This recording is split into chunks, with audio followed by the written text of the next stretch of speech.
మనకి దాదాపు నిన్న Sri Lanka versus Pakistan match complete అయింది కదా. అయితే ఈ మ్యాచ్ కంప్లీట్ అయిన తర్వాత శ్రీలంక ఇక ఏషియా కప్ నుంచి దాదాపు నిష్క్రమించిందనే చెప్పాలి.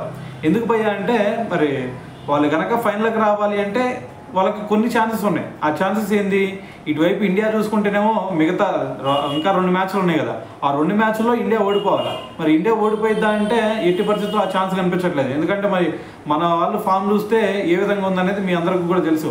సో కాబట్టి అది జరిగే ఛాన్స్ లేదు. ఇంకో విషయం ఏంది, మరి ఇండియా మొత్తం మ్యాచ్లు కూడా ఓడిపోయి రేపు బంగ్లాదేశ్కి అదేవిధంగా పాకిస్తాన్ మ్యాచ్ జరగబోతుంది కదా. మరి ఆ బంగ్లాదేశ్ పాకిస్తాన్ మ్యాచ్లో కూడా బంగ్లాదేశ్ గెలవాలన్నమాట.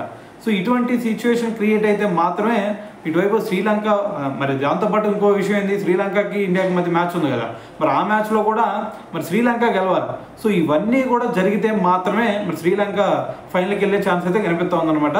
సో మరి దాదాపు నాకైతే ఇదంతా కూడా జరిగే వ్యవహారం కాదని అయితే నాకు అనిపిస్తూ ఉంది. మరి దీని గురించి మరి మీరేమనుకుంటున్నారనేది కూడా తెలియాలి కదా. సో కింద కామెంట్ చేసేయండి.